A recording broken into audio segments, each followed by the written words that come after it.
Morning, Abe. Hey, good morning, Matt. How's your November starting off? Oh, it's good. I can't believe we're already here. It's crazy. It's kind of Really? crazy to think about. It's holidays again, right? And it's chilly weather.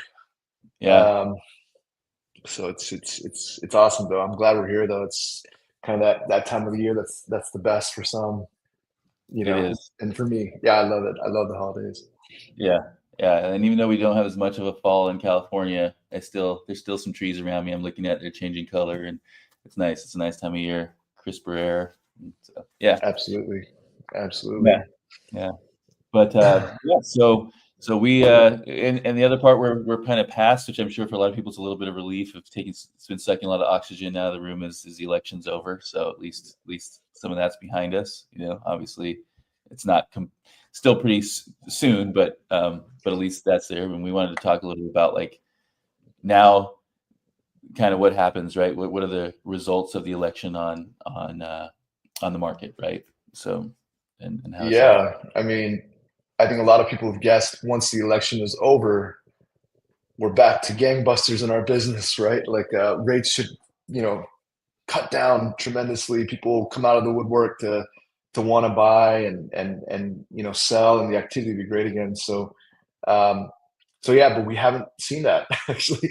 We've seen, and I know it's still early on, but we've seen interest rates tick up, and stock market's going crazy right now for sure.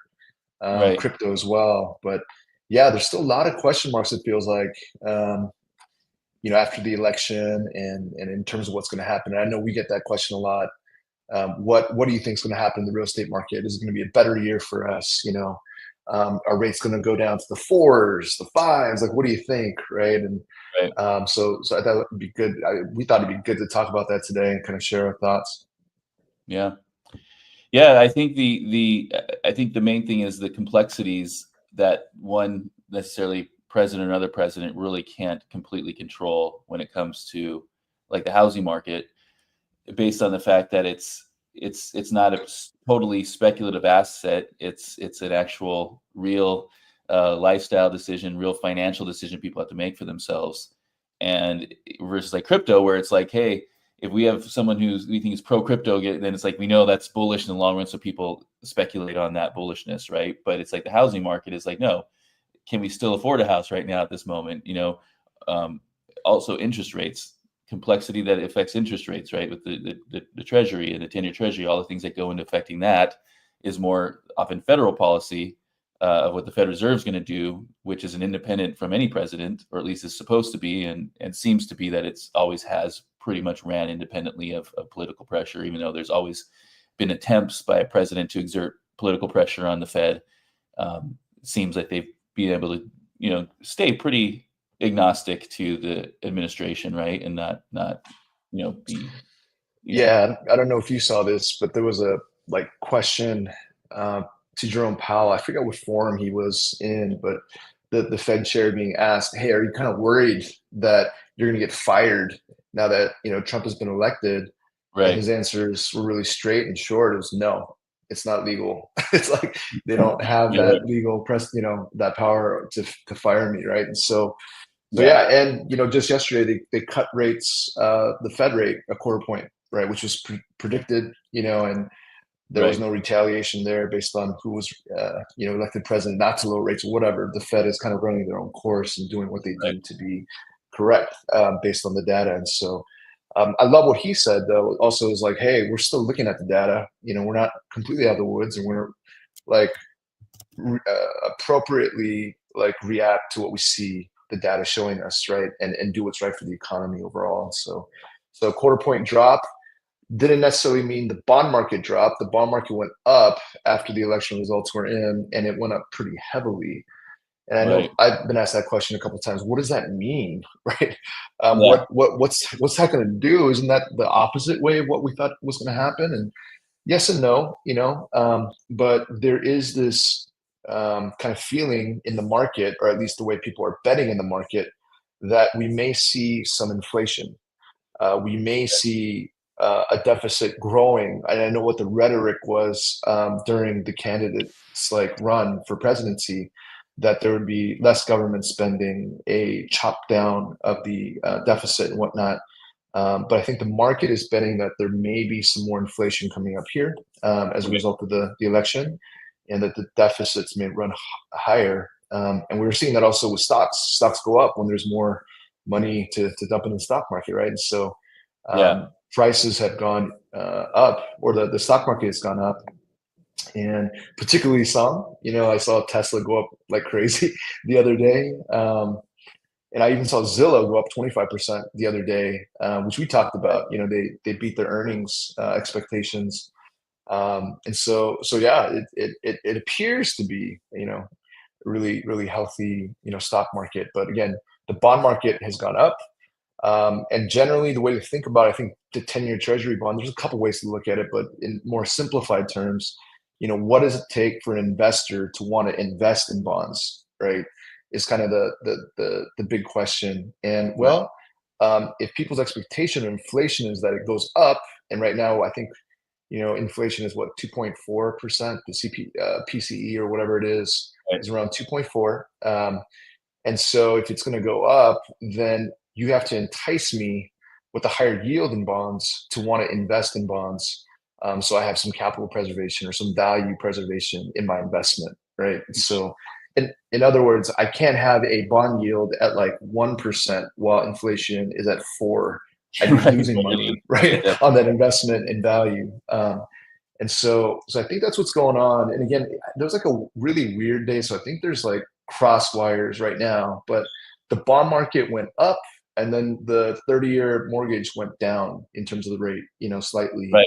Right. And so it's all kind of, it's all getting worked out. It's still pretty early. And I think the main thing was, yeah, we'll kind of wait and see what happens here. And kind of stay vigilant, and digest the data the way the data shows, and let's not get too swept up in the um, the what do you call that? The emotions and the high hopes, right? And let's definitely not go out to market with our clients with just that high hopes and Yeah. everything's going to be great, buy now, sell now type stuff, and really give some really good advice.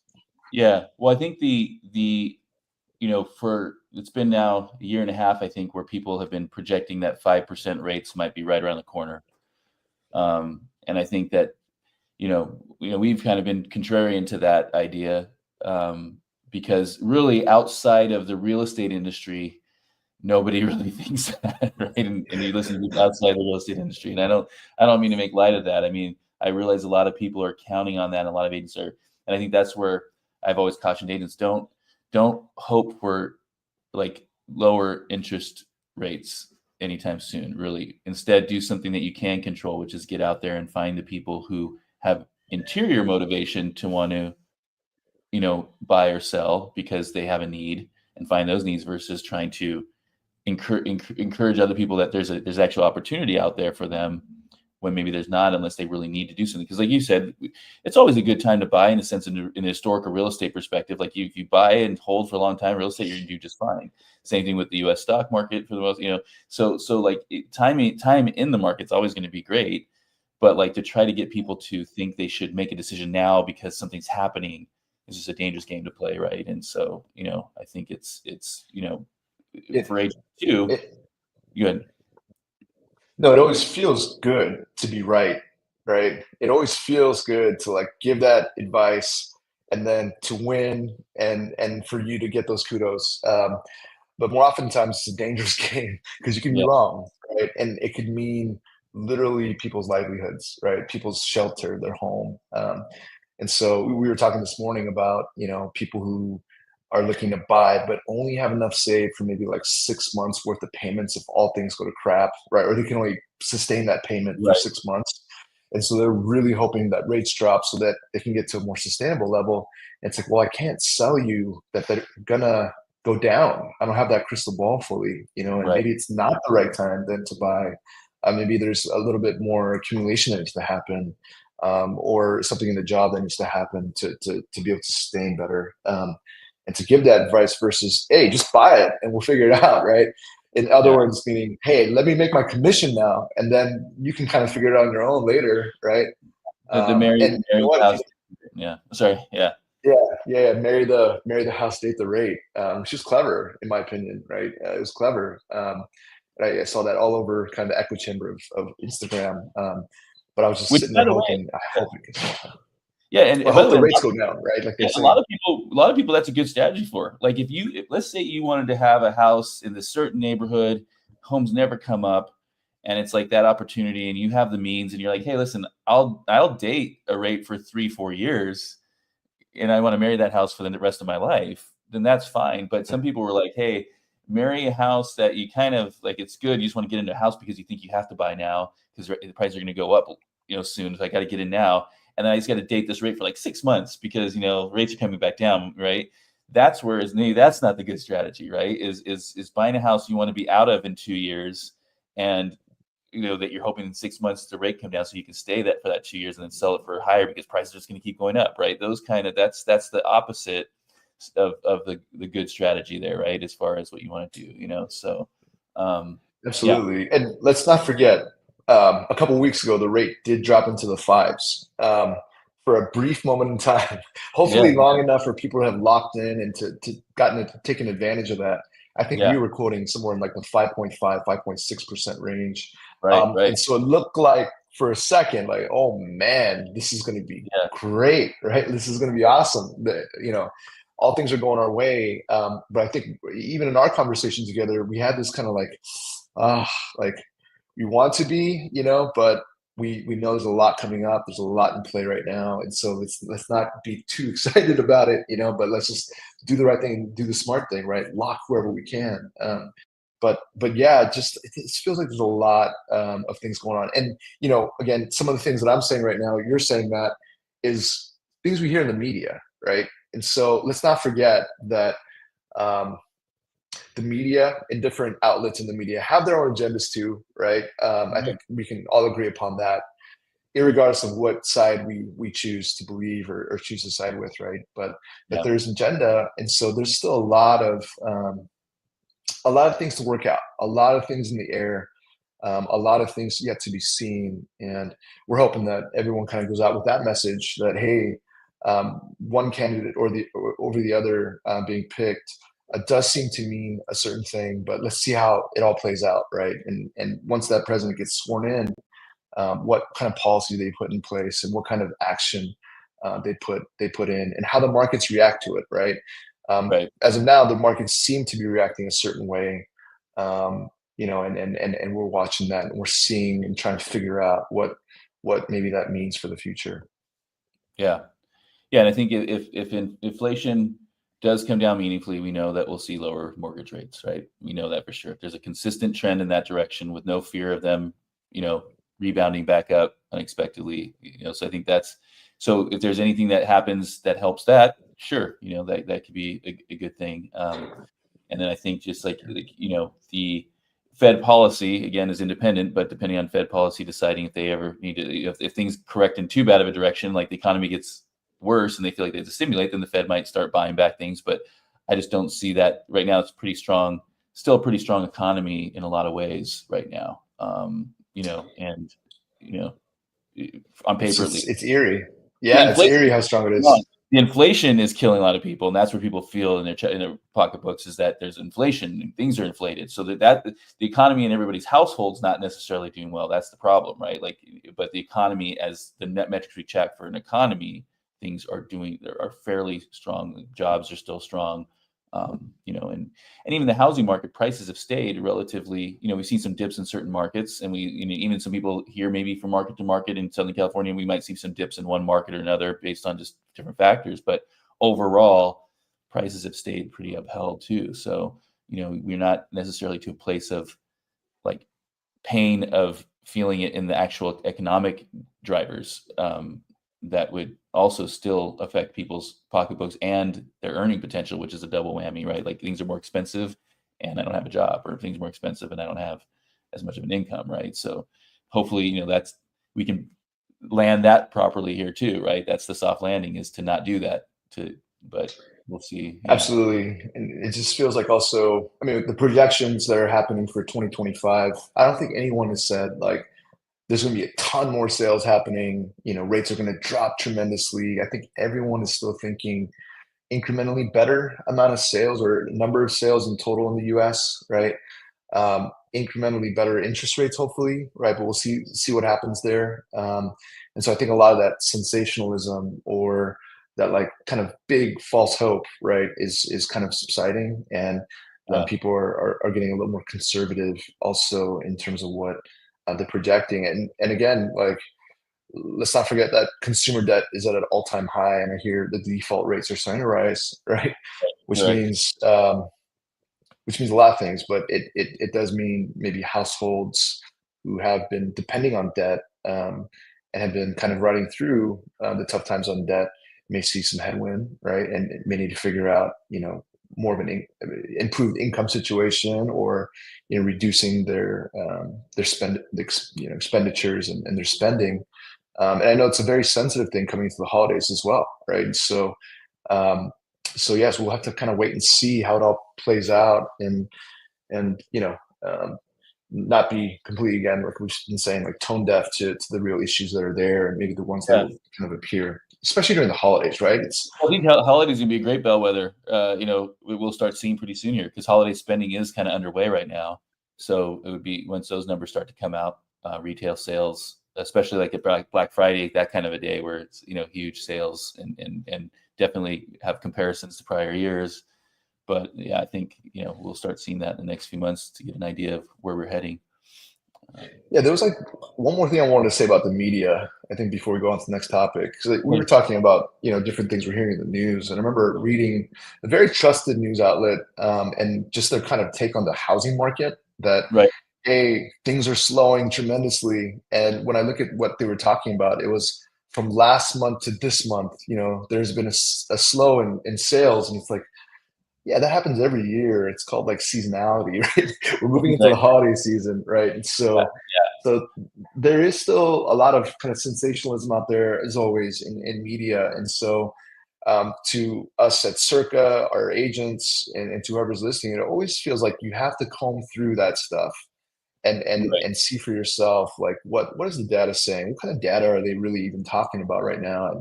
And is that real news or is it fake news? Let's feel that out before we start posting some of the stuff or going to our clients saying, hey, this or Yeah. that, right? So yeah. Well, yeah, and September did have that dip in interest rates, like you just mentioned.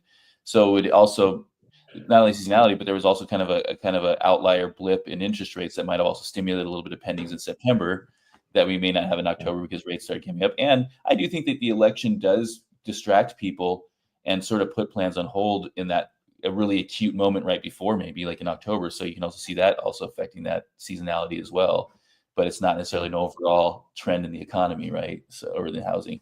So, I mean, I think that you and I agree that the housing market is going to continue to kind of be squeezed through this, if like a tube, squeezing out a small zone of opportunity for people because of the fact that a lot of people have comfortable interest rates. They can stay in their homes. They're fine. They can't see themselves spending 1,000 more for the same house they live in now if they had to buy something or two. I mean, like it's a you look at the numbers, so it's going to be still squeezed through kind of the needs, right? Like people that have to sell, have to buy, need to really move, or and then the few people that these interest rates don't affect that much. People have a lot of cash, people that at least have it or have done really well in their incomes to where they're like, I don't care if I have to pay a little more. I want that house. I really want to be in that school district, or hey, I really want to be closer to the beach, whatever, right? People that really have the means to just not let it affect them. But that's still that's small. So I think it's gonna continue to be squeezed through that into 2024 and 5, sorry, 2025. Where are we? 2025. And so I think we're I don't know if we're gonna get the relief we're hoping for in 2025, like we've talked about before. And I think that's I don't want to be doom and gloom about that. I think it's still plenty of opportunity. It's still plenty of for our agents, still plenty of opportunity to find business and help people through that. But I think it's just again, I think agents should be getting out there and finding people that have real needs and building relationships talking to as many people as possible. And then again, be that trusted advisor. So if they are going to make a move, they trust you over the next person because you really come through as somebody who they can trust and really is going to help them through. Because again, if it's a needs-based sale, trust is even more important. Because during speculative markets where everybody's just buying, yeah, you have a license, show me the house, help me buy it. You know what I mean? Because everybody's just, it's a frenzy. That's why those Zillow teams had huge growth during the COVID, when everybody just wanted to buy, just get me into something. And it's like, hey, you're good enough, help me out.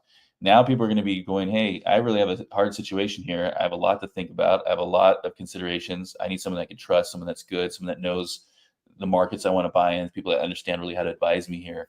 So I think that just as important as getting out there and building relationships, it's really building relationships through high trust, and your messaging in any given marketing you're doing, really focus on the trust angle, and not letting your marketing betray trust by stuff that sounds slogany, or buy, sell type of stuff, right? And having your client testimonials shine through, that we talked about the product led growth, in the sense of let your services sell themselves to people you do such a great job for, that they sing your praises. And that's the way to build right now, is to have people really feel like, if I'm going to do anything, I'm going to talk to so and so first, because I know I can trust them. They're going to help me through this, and that's the person I want to work with. So I think it's highly important right now, more than ever. Absolutely. I'm still shocked on social media how much we see out in the open for your customers to see, the different tactics and different scripts that real estate agents put out there and brokerages put out there. That again, it's just if I'm the home buyer or seller and I'm seeing, hey, oh, that's a script. Oh, I see that you're running that on me, right? Yeah. And thinking that's what it takes to work it, versus just clear trust, right? And everything you just said right now. Yeah. Again, I think we're still in that. Well, you think your marketing attracts, right? Like marketing and messaging you put out there attracts, like in turn, people that are attracted to that messaging, right? So there's a few things. You're either attracting people who are easily swayed or fooled, which if you're cynical, you might think that's a lot of people, and right there, and I'm just going to like bamboozle them with my, my pressure sales tactics. Or two, people who just know that's just the animal we as realtors are, and they're going to work with you just because, like, hey, I guess that's, you know what, I'm going to work with them. I don't really respect them, but that's who realtors are. You know what I mean? And like, I think you'd rather find people who go, I respect realtors. I know there's good ones out there. I have a good one, and people who are smart and sophisticated. So when they refer their friends and family, they go, hey, if Joe says work with Abe, like I should work with Abe because Joe's smart. Versus like if Joe's always made bad decisions, he's always attracted to sleazy salespeople. He's into everything. And so I'm not going to listen to him when he tells me to work with his realtor, right? So the point is, if you are a leader and a trustworthy person, you're going to attract other leaders and trustworthy people, and your messaging, and those people are going to help you grow your business through referring you because they have leadership in their communities and there. So I think it's just like, these are those kind of connecting the dots that we have to do, is build strong relationships through trust, through integrity, with other people who also value those things. And that's what's going to grow your business exponentially. Because if it's just like, you're playing around in a bunch of people who are all like also slick salespeople, and that's the kind of game you play, that's always a fly by night, or like kind of a, the spectacle before the crash, you know what I mean? So, yeah. So I think long term, you got to think always, I spoke like Yoda right there. Long term, you have to think. But, Absolutely. And again, I think we've been saying it so much over the last months and years. So it's the same message. So yeah, we won't harp on that too much longer, I guess, right? But yeah, no, all right, moving on. no, So, yeah. No, but it is, yeah. Matt. Yeah, it is that, right? So, but clear cooperation, Yeah.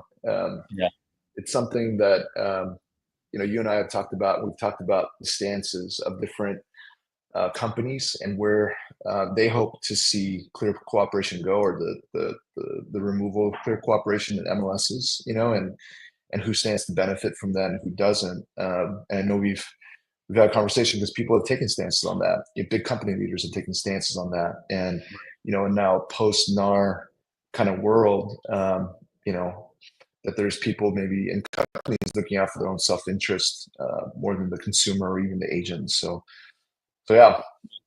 Yeah, no, I think the clear cooperation policy, if it were to be abolished, right? Um, given now the idea of like commissions and clear, it would just be one more kind of, you know, cutting away of the tethers that hold our industry organized by one kind of collective group we all buy into, which would be NAR and the MLSs, right? So, you know, as we chop away at that, you know, every agent that's listening to us might have different opinions on clear cooperation. I mean, I know that there's some agents who've been fined because, you know, they didn't get the thing on the MLS and their sign went up 2 days, and they had no ill intention, but now they've got a $2,500 fine and they're not too happy about that. When I've met with the board and brokers, it always comes up of like, hey, what's up with these fines? My agents are complaining these huge fines. So, we haven't had too many of those, especially any that were intentional or that was actually, it was more like accidental things that have happened. It's only come up a couple times in the last few years. But the point is, like, that whole need to set a level playing field, that we all agree these are the rules of the game and we're going to play by them. Again, it's I do believe that the compensation one is much more justified. Like we talked about that woman saying, like, it's kind of as the participation trophy, right? In a sense, like everybody is guaranteed a commission if they find a buyer, regardless of how good you are as an agent, right? You're getting paid. I, as a listing agent, how much you get paid as a buyer's agent is almost how much as a listing agent I believe you should be paid, not how much your client or how much you really deserve to be paid, right? So not to go too far into that. But the clear cooperation is a whole other thing. The clear cooperation is how much do you feel like we should allow every agent and buyer out there to be able to have the opportunity to work together to buy a property, right? So, so I think that if you take that away, you do create a market in which you can end up eventually having an anti-consumer market on both sides. Buyers are hurt by not being able to work with the buyer's agent they'd like to work with, because even if they weren't willing to pay them 10%, they can't represent them because the listing agent's not allowing that representation. So that's one. Two would be, eventually, if companies or agents were able to control a neighborhood and they're bringing their buyers in because they're not allowing competition to drive prices up, it could actually be anti-seller in the sense that neighborhoods prices might be controlled by, which we've seen in the old days that happened. I mean, there were companies that, it was always rumored right here in La Mirada that there was a company that was keeping prices artificially low so they can get their buyers in there and kind of keep control over the market. And it wasn't necessarily, that wasn't their strategy, but in effect, that's what they did because they had such domination, and it was before clear cooperation. And they were able to like only get their own clients in there, and they didn't cooperate with outside agents because they had a real hold on the inventory. And so it did, when the market freed up and people were there, like, La Mirada actually had some really huge increases because it was like kind of a nicely kept secret of lower prices relative to other communities, And again, that's what I've always heard. I haven't seen data to back that up, but the point is, you can see how that can happen if one agent or one company kind of dominates an area. It takes the free market kind of out of the equation of home prices, to some degree. Yeah. But anyhow, so, but anyway, we can talk all day about the kind of conjecture, what this means. But I think what it does mean, if this is the trend continues of sort of, for each their own kind of thing of like, hey, the only way you're guaranteed a commission is really if you're the listing agent. That trend continuing, is there's some actionable things there, and then also clear cooperation. So I think we remain on the side of saying, just like it's always been in our industry, is that you want to be a listing agent as much as possible as you can be, and try to find an area where you can become that person. It doesn't mean because you want to cut people out. It doesn't mean you want to do these things. It means you just want to survive and be able to, they always say, you have to list to last, and all those kind of expressions were there for a reason. So that's definitely an actionable thing.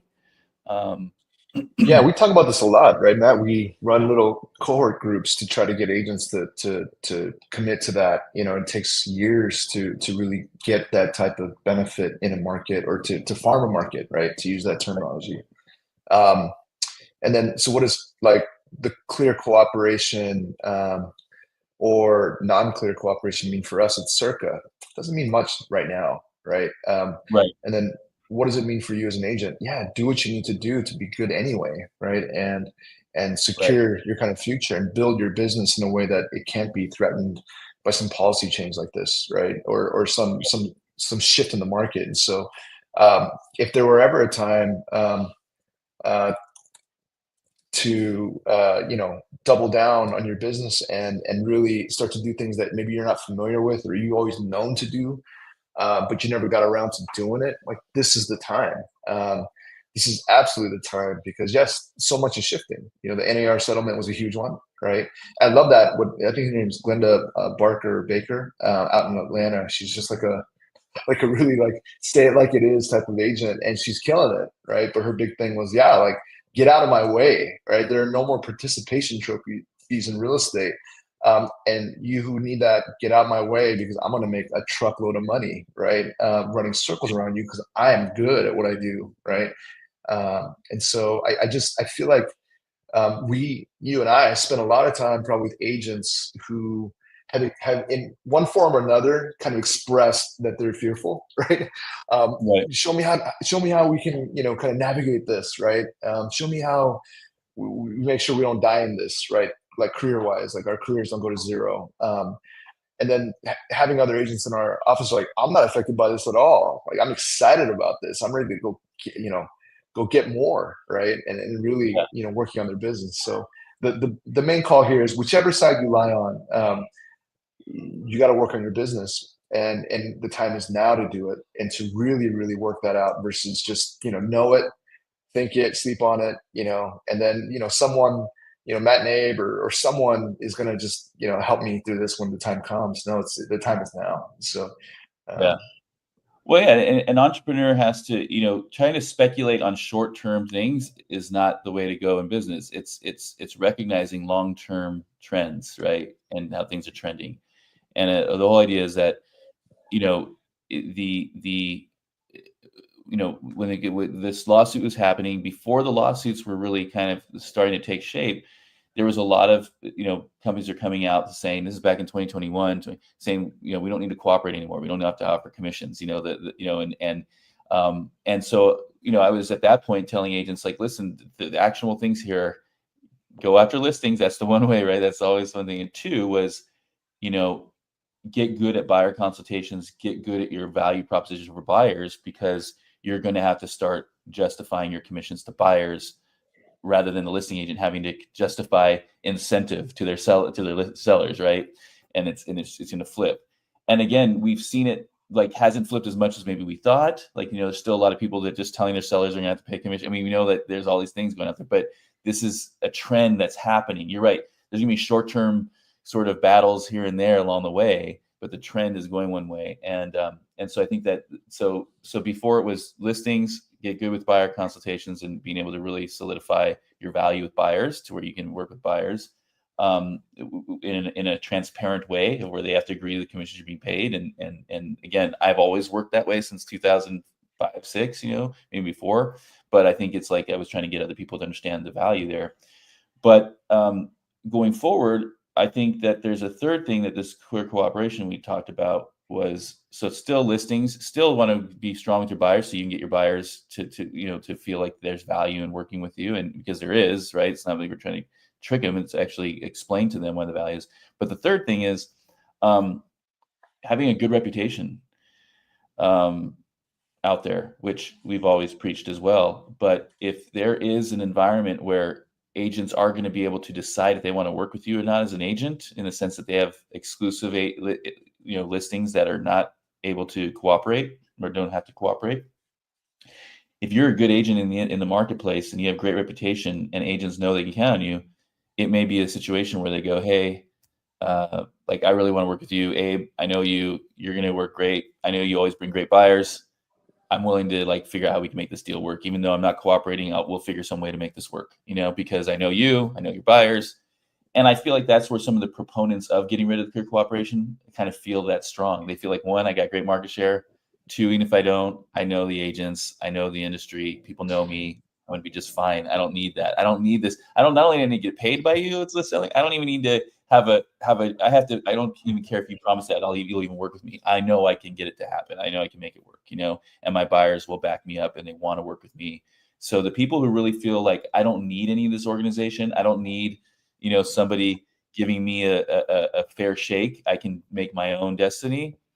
That's the people who are just wanting to get rid of NAR, get rid of everything, right? And in some ways, we're trending in that direction to some degree. We may not get there, but I'd rather be prepared than be surprised, and I feel like if you're out there right now and you're listening to this and you were more surprised than prepared when we had to start doing things the way we start doing in August, then listen now, be prepared, not surprised. And I think that's what we're saying is. Absolutely. This is the phrase that always irks me when I hear it from an agent. It's, well, I've been doing this X amount of years, right? And so don't you tell me, right, this or that, or this is how it's going to go in this transaction. And, we have agents that are facing that in the field every day. And every time, we get that call and hear that that's what's on the other side, it's just like, as a broker, you're like, how do we get that out of our industry, right? How do you ever stop our industry from having so many bad players, let's say, and there's only so much we can do, right? For us, the commitment is at our brokerage, let us do the best we can to really put great agents out there through our training, through kind of our mindset stuff, or whatever we're offering our agents. That all of it matters in the marketplace. And a lot of what we're battling is, hey, don't just rely on that. Don't just rely on that. I've been doing this X amount of years. Do you know who I am? Type thing. No, rely on the true value that you're providing to clients and to the industry today, right? Like right now, what are you doing? What are the practices that you employ that help other agents feel like I want to work with them, right? Because we're going to get success out of this, and they know how to do things the right way. And so, I think that's the thing I'm like really, I don't know, happy about in some ways and really excited for, in that some of the things that I see that are being tweaked are kind of, there's no more participation trophies now, right? There's less of them going to be given out. And we just really have to rely on being good at what we do, and, Right. and good to people, and doing right by people's trust and all that. And I'm Right. excited for that. How it all shakes out right now, I know may, even for me, like create a little bit of like, man, what's going to go on there? What's going to happen? Maybe a little fear, a little doubt. But generally, I'm pretty excited. I think as a lot of agents are, that some of that I think is what's being attacked right now. Some of the kind of lower bar things are being attacked. Yeah, and let me say this. I want to. What I don't want agents to take out of this is like, hey, I got to go start sending a bunch of mailers to a neighborhood and start door knocking in a bunch of neighborhoods. Like that's not what we're saying. We're saying that you have to be somebody who people want to work with to sell their home because of how great you are at selling homes. Like that's not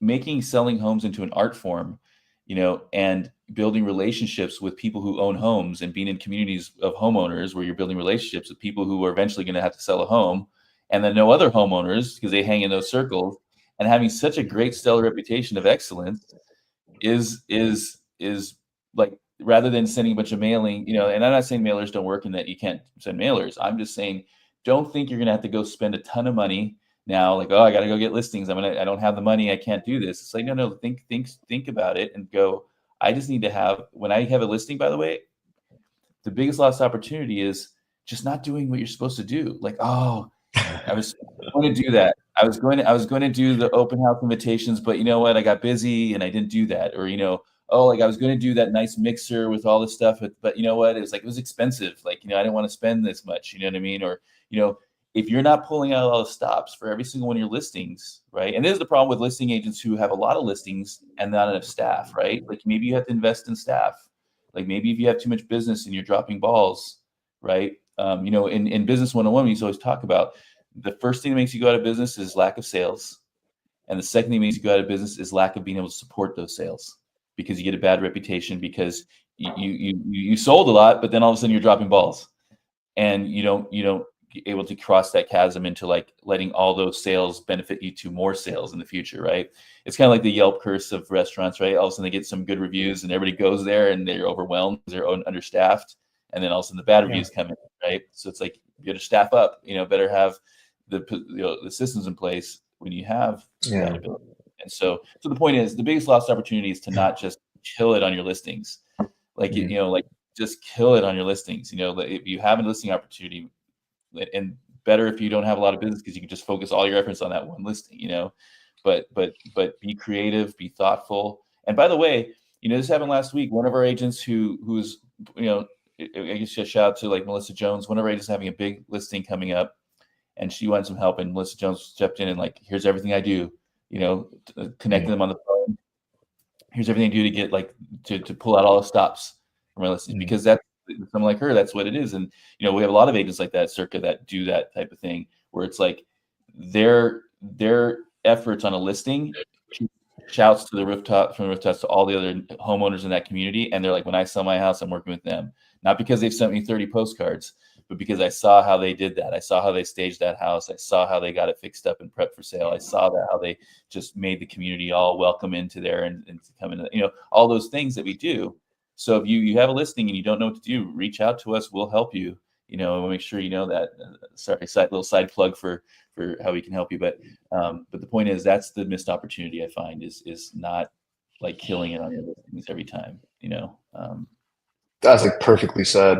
I feel like if anyone listening walks away with one thing from what we're talking about, it's exactly what Matt said. I don't need to repeat that. I think the thing I would say to the listing agents who are doing well right now, and feeling like as they're hearing this, like, oh, I'm good, right? Actually, there's another layer for you to go as well, right? And you kind of hit on it in what you're saying.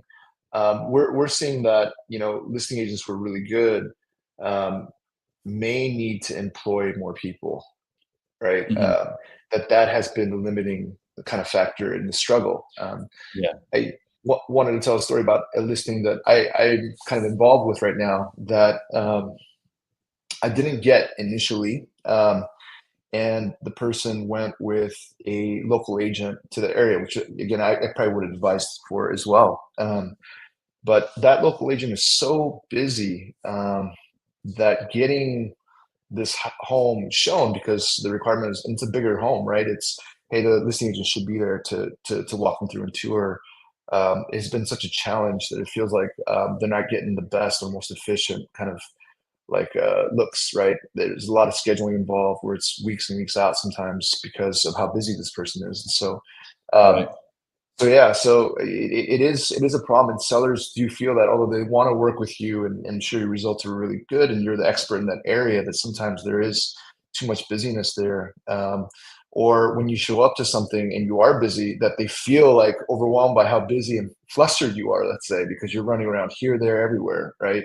Right. And so yeah, like one of the things we've been thinking about is, okay, so what's the next level for people who are doing really well? And it really is the right staff or maybe partner agents or team building in that sense to be able to keep the service going really well and to keep the offering that you're giving to people who are selling homes really high and high quality. To just do good, right? just kill it. Yeah, Be excellent. and I want to throw one more thing too here is the idea of if you are, let's say you're a listing agent right now and you're doing well for yourself, like, and things are going really well, or anybody that's doing really well for themselves, is the concept of retained earnings. Just make sure you're reinvesting into your business. You don't have to take all the profits for your personal life. I mean, hey, if you have some big investments you want to make for the future, or you have this real need you want to spend, I'm not saying people not spend money, but I'm just saying if you can build a war chest for your business right now, and start making smart investments with that. And one of those investments is, again, pulling out the stops for your listings. If you're doing really well, you can narrow your profit margin a little bit on your listings and put more money into those listings potentially, right? They don't want to pay for staging. Well, is it a marketing budget for your next listing for you to pay for staging, right? If they don't want to, if they refuse to, or they don't want to put a new carpet, maybe you put the new carpet in. I'm not saying go spend money willy-nilly, but I'm just saying every listing you have is a reflection of you because you're representing that property. So that property represents you as well. And so maybe think about like, not just taking the kind of path of least resistance and go, yeah, don't worry at the stage, don't worry at to have to do these things, because one, we know that that'll get them more money. Staging and making repairs will get them more money. So it's in their best interest. And also it's in your best interest for you to also look like you have done the things properly to represent this listing, which would include merchandising it in a way that creates an emotional connection between as many buyers as possible. Right. So, but yeah, so, I mean, we did that, Abe, your listing, right, in Newport Coast. There was a lot more than just staging. We had Tiffany's there. We had we did a lot for that listing to try to pull out all the stops, right, and Yeah. And again, there's certain listings that they're going to sell themselves, right? So all you need to do is put up a sign and put it in the MLS. But will you get more business that way? No, you'll probably sell at home, right? Because it doesn't take much to sell a home in a hot market. But are you not getting referrals on the job you did? Maybe because you didn't do the job. I don't know, right? So you want to show that you did a great job on the listing, no matter what. And so we call a calling card. My calling card is I make sure homes look like this. There's a lot of local agents we know that have certain calling cards. Like, hey, that must be their listing just based on what they did there. You can think through time where there's certain agents that were pushing envelopes of how well they can represent a home, like certain types of videos they were doing, or certain types of. I mean, those agents stand out, but they're just like all of you. Anybody can do those things if they just put the effort and time into it and are willing to spend a little bit to do those things. Every one of you, anybody out there can do that same thing for every one of their listings. And it is definitely, I think, the best marketing money you can spend for yourself. And it has the win-win that it actually helps your sellers to get more money in their pockets. So it's not. Yeah, and maybe one thing I'll say too is farming, right? We talk about farm. We talk about how little turnover is right now, especially in this market, Right. and how much there's only so much market share in that market.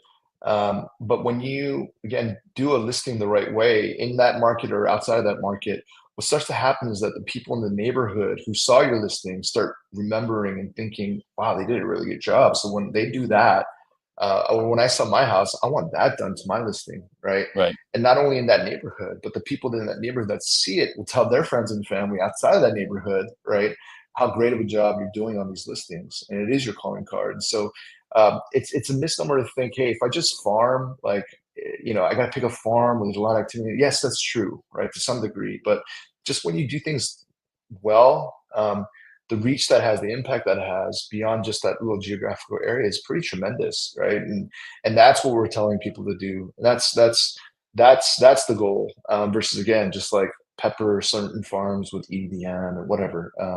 It's do a great job. I will say this because you touched on this too. Sometimes money is tough, right? It's tight, especially in real estate. It feels like when you make a commission, you've already spent it in some ways because of the marketing efforts you do and all that. Yeah. And so budgeting and knowing that you have an overall business, versus just deals to win and to close. I think it's a good mindset. It is, hey, we're running this business over the next year, 2, 3, 5 years, right? And so these wins we have, or these windfalls we have on certain commissions that are bigger, isn't okay. Now I made that money, I can go enjoy my life, right? It's no, this is money that's coming back into us, almost like you would as a corporation or as a publicly traded company, and saying, okay, what's this strategic move that I'm going to make with this revenue that we've gotten, right? Yeah, versus and looking at it that way versus, I made the commission, I gotta go pay my bills, I'm gonna go buy this, I'm gonna take this vacation, stuff that just doesn't really impact your business, but Right. setting it aside and thinking of it as revenue for your business and how you're gonna reinvest this revenue into your business to grow even further. That's the mindset. And we have a really big opportunity here coming up. It's November now, right? December's right around the corner. It is the holidays. You like my segue into the holiday spirit? And so it is the holidays here. And so maybe we can talk a little bit about like the holiday spirit. And there's a lot, right? There's so much. Even right now, I'm just thinking, oh crap, it's gift giving season. I got to go figure this out, that out. It's Christmas party season. Right. It's where are we going to have it, what are we going to do, and I think a lot of the times the mindset just goes towards tasks. I got to do this, I got to go over there and buy this, I got to set up this event, I got to advertise at this time, right? um, Yeah. so what is the right Christmas spirit, I guess, is the question. Very Christmas spirit. Yeah. I think that if anything, number one, it's about, you know, giving and gratitude, right? Like giving to others, expressing gratitude for others, and a time just to be with each other too. Thanksgiving is my favorite holiday just because I don't get to see family that much, right? Like we're all doing our own things. And so it's a one day we get to spend with each other. So to me, it's like that. And it's not, nothing wrong with gifts, but gifts does take a long time to do and things like that, right? So like to me, Christmas is great too, but I feel like Christmas is a little more. So my point is like I do think it's a time of gathering. I think November is a great time of gathering and getting together with people and just appreciating each other, right? So I think that's where I don't know. I spend my energies on with my relationships, right? This would be to gather and to give generously and without that kind of taintedness of expecting something in return, right? But yeah, I think that's where I think it's also a good time. Seasonality real estate, obviously for us, it slows down a little bit. Some people are going to be busy. Some people are like it's not slowing down for me, and some people are going to feel it more. But it's a good time to reflect also and to think about what you want to be doing for the next year. So I hope that there's a lot of intentionality behind that with people too, because sometimes we just retreat from our business and just get all into the holidays, and then we feel like January comes and we start like, oh shoot, like got to get in gear for things. So I think that maybe having some intentionality towards your business is probably a good idea as well. In my opinion, like to at least be thinking about what you can do in some of the downtime. Um, not everybody else has the luxury that we do to just take the next 2 months off, right? In some degree, to some degree. So you're probably gonna, not have other people to do things anyway, so you might as well still work a little bit right through the holidays, in my opinion, right? To do some work. But I know agents, hey, that's one of the beauties of real estate is that you can take some time off like that. But I do think it's like, hey, you might as well, if your spouse is working or your kids are going to school, you might as well take some time to still work on your business and not let it completely take you away for a couple months. I think that's a mistake people make often as well. Yeah, absolutely. I think especially as realtors, because there's so much seasonality in what we do. It's okay if I could just get through that last Christmas party, I'm gonna like disappear for a while and recoup, rejuvenate, right, and come back. Um, but maybe what we can maybe challenge that mentality on is, hey, take the time as you're doing this Christmas stuff, holiday stuff, I should say, right? Um, Thanksgiving stuff to really maybe get in that mindset of gratitude, like you were saying, and being present with people versus just getting through the tasks, right? Of Yeah, having to agreed. do this client party or this, and really spend the time with people and know that in that you can feel some rejuvenation too, and almost a reminder of why you do what you do. And that maybe sometimes is the most fulfilling part of what we do. Is the relationship, right? So I think that was well said. And hopefully, again, there's a lot of business even for us coming up, right? We have a trip coming up next week. We have Christmas parties. We have things, to wrap up for the year and planning to do for the next year. But it's a good reminder for people to not burn out so much. And remember, was it the reason for the season, right? Yeah, yeah, Whatever that is to you, and to live in that, right, and to act out of that versus, I just got to get 500 gifts out, so I just got to like tear through this, like everyone becomes like a name on a list of some sort, right? Versus a yeah, person. yeah, yeah. Yeah.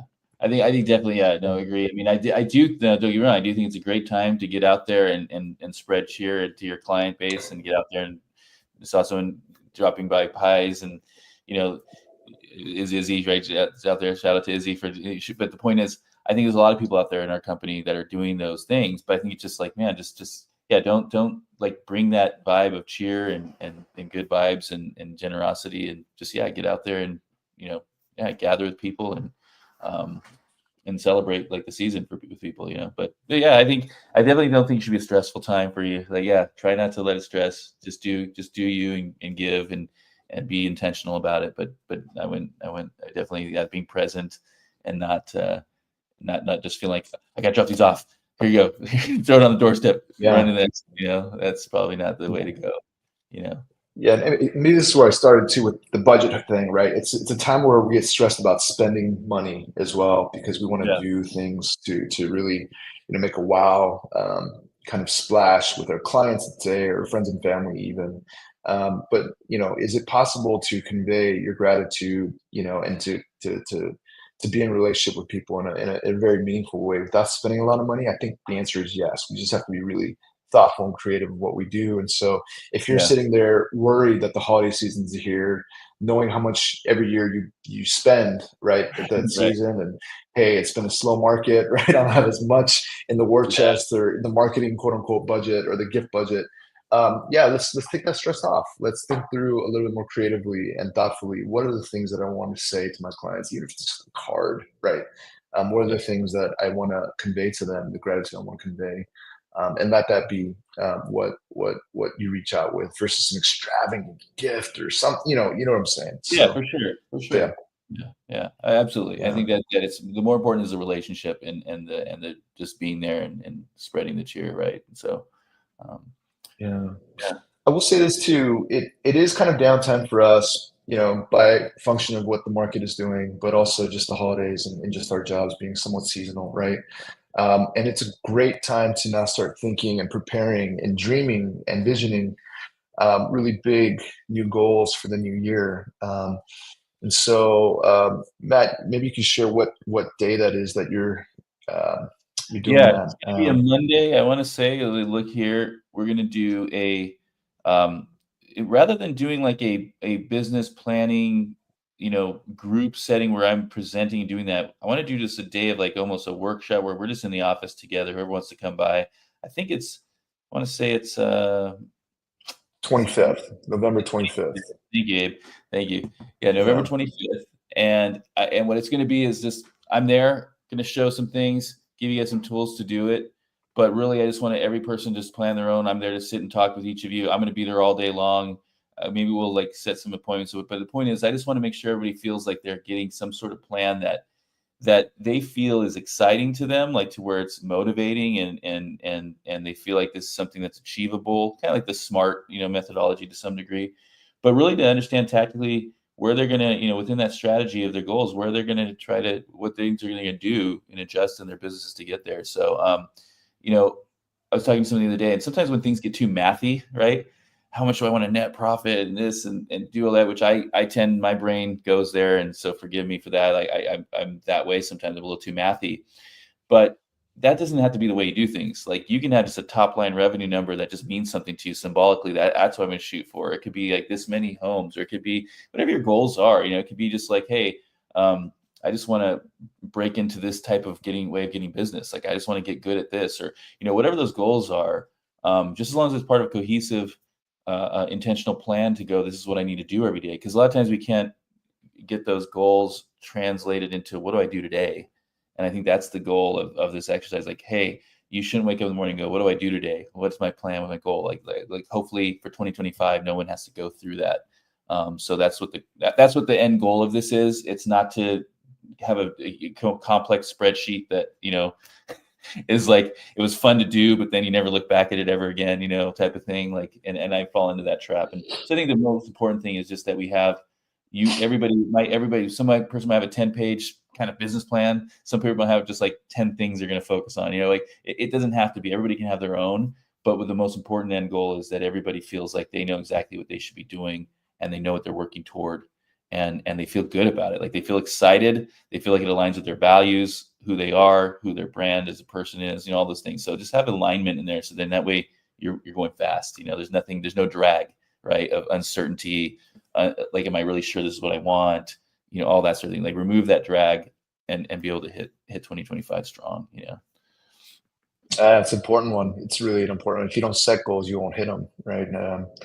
And then I think you said it well, that the word intention, having intention in this next year and what those intentions are and how you achieve your goals is huge. And so if people are interested in that, I think that's gonna be amazing. The fact that you're willing to sit there all day, and be a resource to all. I hope everyone, anyone who wants that type of support would show up that day and really work through that. So um, Yeah. So yeah, I The think date here. We'll get more details, but yeah. Yeah, Go ahead, I'm sorry. absolutely. Well, we are doing better at hitting our timelines here. Oh, It's 11 o'clock. I yeah, want to say we started on time too. And then, yeah, we say this every week, but we don't get anyone responding yet on this. Is if there's anything you'd like to see covered or anything you'd love us to talk about, please let us know. Let us know in the chat here in the comments or even our Slack channel, or just text us and let us know. yeah, And we'd love to touch on those things. But other than that, we have a great cultural connect trip coming up next week, right? right, We're taking some of our agents to North Carolina, to the Raleigh area, to look at the real estate and to see what the big hubbub is about, over there, as it's become one of the most investable, cities in the nation. So, really excited for that. We go on Tuesday and come back Friday, and we can't wait to share how that trip goes and what we learned there. yeah, And then, yeah, the holidays are upon us, and so yeah, yeah, I hope everyone has a good start of their holiday season. We have our Christmas party set as well, or a holiday party set, in December. Please get the details there. And we're allowing spouses, I think, to come there, Matt, and maybe at like a small cost to what the actual cost is. But love to have that time together. yeah. This place, I think this venue seats more people, so we should be good there, from what I understand. And yeah, so and then also November 20th, say the day for that, we have our last sales meeting of the year, and so that's going to be good. And so please come out for that.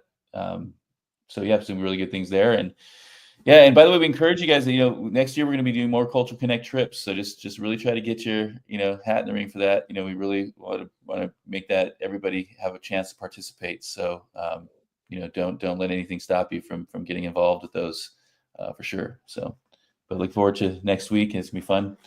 And yeah, enjoy the holiday season, enjoy the weather change, enjoy all that brings with it. Let's hope for no fires this year. I wish we could do something to stop that, but yeah, so got to keep insurance strong. Yeah, that's another topic for another time we can talk about. But anyway, thanks everybody. Enjoy. Yeah, and take care, Abe. I'll talk to you All soon. right. We'll see you later, Right. Matt. Have a good day, everyone. Okay, talk to you.